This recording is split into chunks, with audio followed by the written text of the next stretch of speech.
国外贸易结束回家的那天，妹妹的情夫为我开的门。我早已习惯妹妹包养情夫的，可她却拉住了我的手，趾高气昂地使唤道：“新来的保姆正好帮我把脚洗了。”我扯了扯嘴角，懒得跟这种没见识的东西废话，侧身就要往里走。站住！她尖叫一声，不等我反应，一个响亮的耳光就甩在了我脸上。谁让你走的？一个下人也敢跟我摆脸色？告诉你，这房子现在我说了算。脸颊火辣辣的疼，我冷笑着摸出手机，拨通了妹妹的电话：“给你10分钟，让你带回来的那个男人从我的房子里滚出去，不然你手里最后那点股份也……”电话刚要接通，男人便一把夺过我的手机，摔在地上。他居高临下的踩着我的手机，不屑笑道：“装什么装？今早像你这样冒充沈庙哥哥的都10个了，真当我好骗？你怕是不知道他哥哥沈之燕出国了吧？这么多年杳无音讯，没准早死国外了。现在整个沈家别墅就属我说话算数。你要不想……”我弯腰拾起碎屏手机，听着他的话，我只觉得荒谬。沈庙是没告诉他，现在沈家全家都要靠我吗？我讽刺地笑道：“你倒是说说，沈庙有什么能耐，能让你在这替沈家做主？没见识的东西！”陈子轩不屑地看了我一眼，翘起二郎腿。我告诉你，我是陈家大少爷，陈家独子，我本身就条件优渥，其次我留在这儿呢，是为了白婉宁。沈家现在都归白总管，沈庙那个废物连签字都要看白总的脸色，你一个来路不明的保姆也配跟我提他？白婉宁，我微微一愣。白婉宁不是小时候我爸妈给我挑的童养媳吗？我确实交代过她，让她在我出国时替我爸妈分担一下业务，不过是分担业务，怎么就成白总了？见我半天不语，陈子轩以为我被吓傻了，突然抬脚踹在我脚边的行李箱上。还愣着干什么？赶紧去烧热水！要是伺候不好我，明天就让你在京城彻底消失。我没理会他的话，而是目光落在了他脖颈间那条眼熟的项链。出神，那是去年我让秘书给沈庙的生日礼物，据说他转送给了很重要的人。原来所谓的重要，就是让他拿着白婉宁当幌子，在我眼皮底下骗走我妹妹的真心。热水不用烧了，我摸出家里专用的对讲机，声音里带着连自己都没察觉的寒意。管家呢？保镖呢？把这男人给我绑起来！我冷笑，他陈子轩是怎么敢欺骗我妹妹感情的？可我按下对讲机的按键后，只有一片死寂的电流声。我连着按了3下，玄关的监控摄像头却像瞎了一样，连点红光都没亮。陈子轩笑出声，抢过对讲机观摩起来。你怎么会有这东西？他突然像发现新大陆似的眯起。我没说话。这栋别墅的安保系统是我亲手设计的，别说一个对讲机，就算是窗户缝里飞进只苍蝇，中控室都该有警报。可为什么对讲机一点作用都没有了？陈子轩突然拍了下手，若有所思道：“我知道了，你就是那个对白婉宁死缠烂打的前任，对吧？当年被他甩了还不死心，居然摸到这儿来了。”话音未落，他突然狠狠踹在我膝盖弯，我踉跄着跪倒在地。真以为白总还念旧情？告诉你，他现在看都懒得看你一眼，也不撒泡尿照照自己，配得上我们白总吗？疼痛让我后知后觉地意识到，我出国的这3年，白婉宁不仅瞒着所有人动了沈家的核心技术，还出轨了。陈子轩看着我冷笑出声，拿出新的对讲机叫来了保镖和管家。那些陌生的面孔看都没看我一眼，他们径直走到陈子轩身边，恭敬地尊称他少爷。少爷，您消消气，您和小姐都有孩子了，他这种上不了台面的东西丢出去就孩子。我猛地抬头，视线像钉子一样扎在陈子轩身上。沈庙的，呸！陈子轩嫌恶地往地上啐了口，你才和那个废物有孩子。他脸上突然泛起得意，孩子当然是白总的，那废物我不过是哄骗了几句，他就去做了试管。当然孩子是白总和我的，他不过是个生育工具。等孩子生下来，我就是名正言顺的白少爷，到时候整个沈家，不，整个京城的产业都是我的了。我脸上闪过怒火，他竟敢这么对我妹，还有白婉宁。刚刚那个小时候总跟在我身后，说要等我回来就结婚的女孩出轨了，那个我出国前千叮万嘱让他替我照看好家里的女人怀上了别人的孩子，看什么看？陈子轩被我盯得发毛，突然冲保镖抬了抬下巴，给我掌嘴。一想到这男人跟白总好过，我就觉得浑身恶心。我看你们谁敢动我！我是沈家大少爷沈之燕，好好用眼睛看看，我和沈庙是一个模子，我是他亲哥。我清冷的气场震慑住了保镖和管家，他们一时有些为难，不敢上前。陈子轩见他们这般，瞬间恼火，一个装蒜的东西也能把你们吓到？沈家大少爷出入就一个人吗？给我按住他！你们不打我打，你敢？对方人数多，我根本挣脱不开，巴掌就要落在脸上时，别墅的大门被打开，一个熟悉的声音响起：“你们在做什么？”白婉宁的身影刚在门口站定，我便猛地从地上撑起身子，带着滔天的怒火骂道：“白婉宁，你最好给我一个解释！”看到我时，他脸上的血色瞬间褪尽，那双曾总含着温柔笑意的眼睛里浮现出慌乱。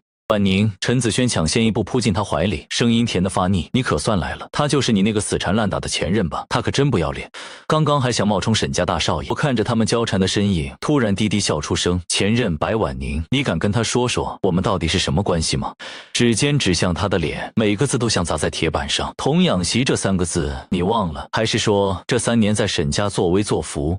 白婉宁的脸瞬间长成猪肝色，陈子轩却猛地从他怀里弹开，难以置信地瞪着我，又转向白婉宁，童养媳，他胡说八道什么？我嗤笑一声，陈子轩，你自己动脑子想想。我手指指向客厅中央挂着的我和沈妙的合照。陈子轩，你对外一直说自己是沈妙的情夫，现在你和白婉宁都有孩子了，他给你名分了吗？他要是真有实权，何必让你顶着我妹妹情夫的名？陈子轩的脸色一点点变得惨白，下意识抓住白婉宁的胳膊。婉宁，他说的是真的吗？你是不是骗了我？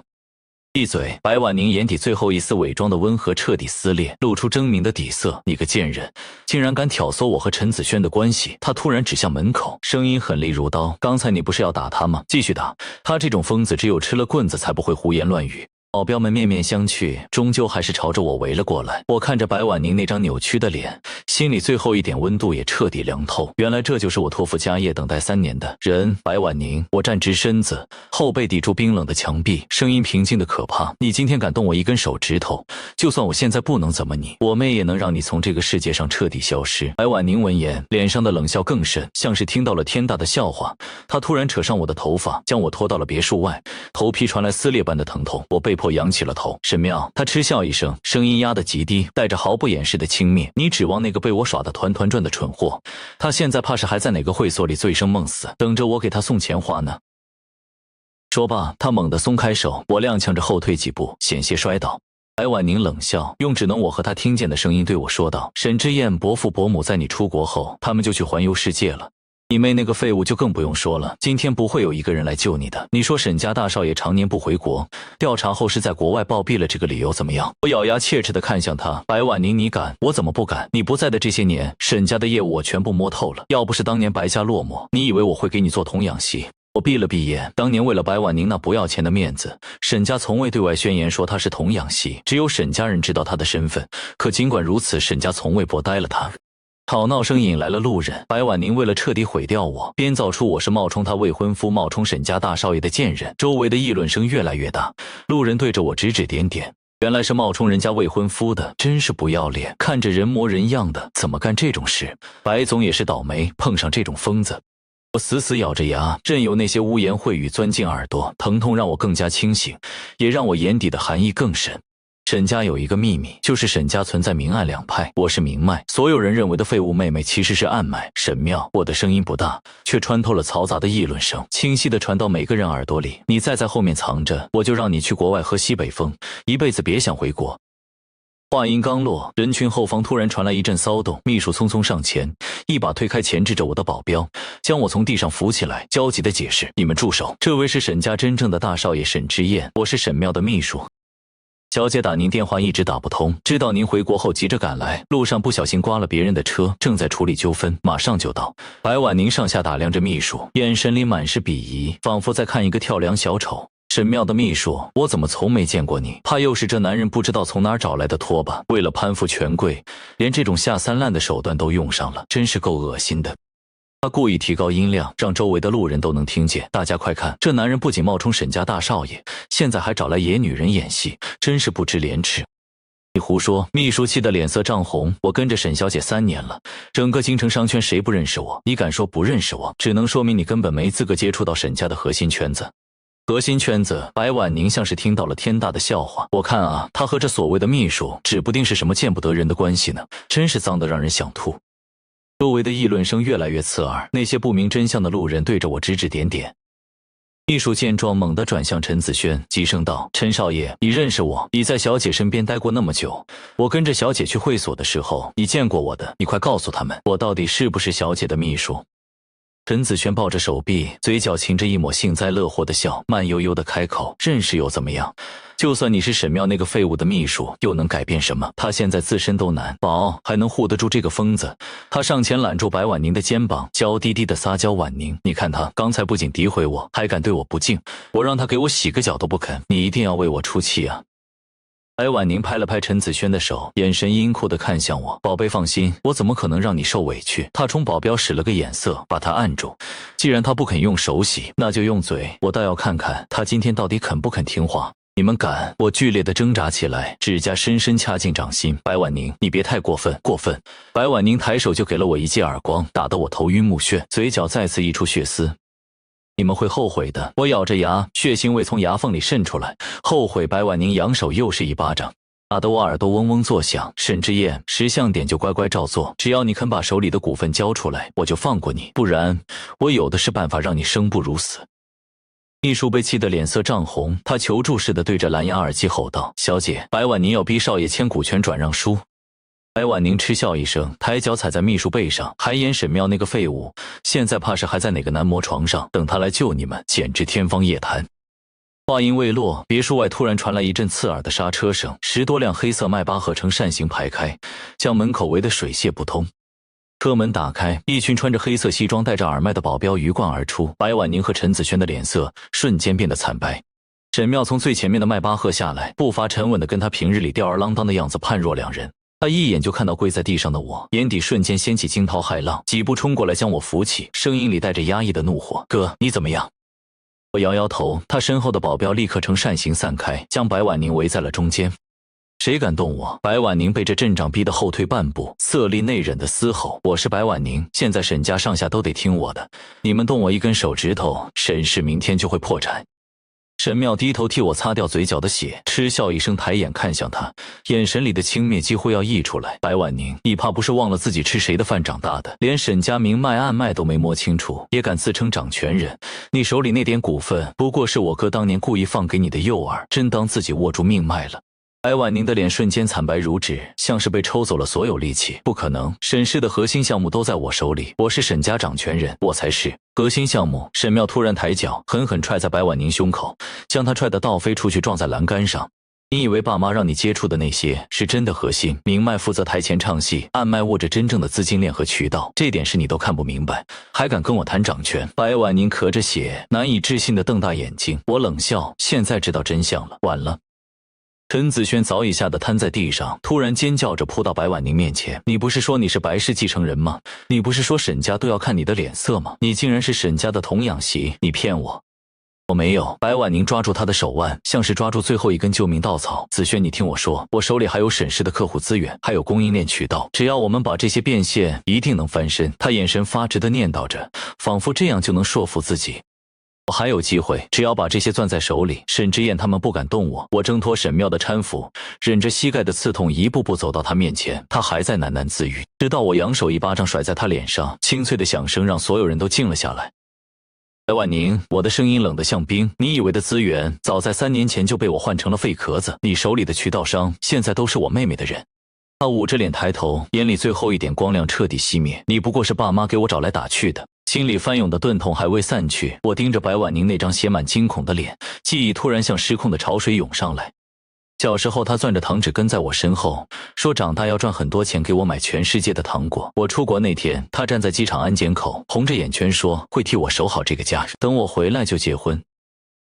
那些被时光浸泡的发暖的画面，此刻却像淬了毒的针，一下下扎进心口。我再也忍受不住，又是一记耳光甩在他脸上。白婉宁，你说要守好的家，就是让你把它蛀空。我的声音发颤，不是因为害怕，是气到极致的颤抖。你说等我回来，就是让我看你搂着别的男人，算计我沈家的家产。他被打得偏过头，嘴角渗出血丝，眼神躲闪着不敢看我。你以为你手里的那些所谓资源，是你凭本事拿到的？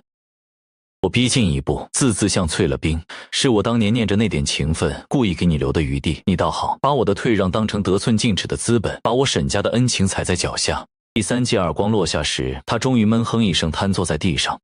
沈庙见状赶紧扶住我，眉头拧得死紧：“哥，别气坏了身子，这种人不值得。”他转头对保镖扬了扬下巴，先把他话没说完，他的目光扫过瘫在旁边的陈子轩：“哥，你稍等我一下，我处理一个杂种。”妹妹冷笑一声，抬脚狠狠踩在了陈子轩的手背上。陈子轩发出撕心裂肺的尖叫，手指被踩得扭曲变形。沈庙，你放开我，我们好歹什么？沈庙捻了捻鞋底，眼神冷得像寒冬。好歹你是我带回来的人，我最讨厌的就是背叛，尤其是吃里扒外的东西。他的视线落在陈子轩脖颈间，突然伸手扯断那条项链。我没警告过你？沈妙捏着断裂的项链，语气里带着滔天的怒火。这条链子不准碰，我早就说过，这是要还给我哥的。在我心里，没有谁比我哥更重要。你算个什么东西，也配戴它？陈子轩的脸瞬间血色尽退，他终于意识到自己彻底出了逆鳞。他连滚带爬地跪到沈妙脚边，死死抱住沈妙的裤腿。妙妙，我错了，看在我们过去的份上，饶了我这一次吧，我再也不敢了。过去，沈妙一脚踹开他，眼神里没有丝毫温度。你配合我提过去，你为了上位，让我去做试管怀别人的孩子。不过我忘记告诉你了，我压根就没有怀孕。他对保镖使了个眼色，声音冷得像淬了毒，送他去地下黑市，让他在那儿好好享受，省得出来祸害人。不要啊！陈子轩被保镖架起来拖走时，凄厉的哭喊像杀猪般刺耳，可沈妙连眼皮都没抬一下。处理完陈子轩，他转头看向我，语气放缓了些。哥，白婉宁这东西，你想怎么处置？我看着地上蜷缩的身影，眼底最后一点温度也凉透了，碎尸万段。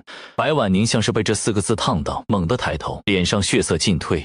沈之燕，你不能动我，白家在京城也是有头有脸的家族，你动了我，白家不会放过你的。话音刚落，人群外突然传来一阵急促的脚步声，2个穿着考究的中年男女快步冲进来，男的急忙大声喊道：“之燕，手下留情！”是白婉宁的父母。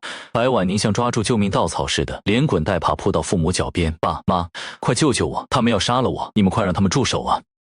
之燕，求你们高抬贵手，婉宁不懂事犯了浑，你们要打要罚随便，哪怕废了他都行，只求你们别迁怒白家。爸妈，你们干什么？我可是你女儿啊！畜生，到现在还不知道错，要不是你贪心不足，白家怎么会落到这步田地？还不快给之燕磕头道歉！之燕，我错了，求你看在小时候的情分上，饶我这一次。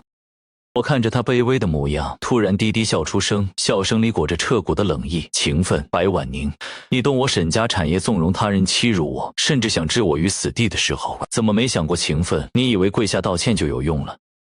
我蹲下身，指尖挑起他的下巴，迫使他抬头看着我。你不是想掌权吗？不是觉得沈家的产业唾手可得吗？那就去最底层好好学学，什么叫脚踏实地。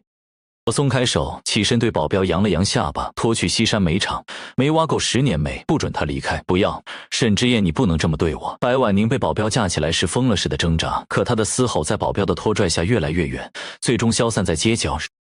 白父白母对着我们连连磕头，直到额头渗出血迹才敢起身。临走前，白父从随身的公文包里拿出一份文件，双手捧着递过来。之燕，这是二女儿白清芷婉宁犯下的错，我们没脸求原谅，只求让清芷留在你身边，给你做牛做马弥补。她懂金融，会管理，以后任凭你差遣，绝无二心。文件上是白清芷的资料，照片上的女人倾国倾城，履历漂亮的惊人。我瞥了眼站在白父身后的白清芷，她穿着简单的抹胸裙，眼神平静无波，看不出丝毫情绪。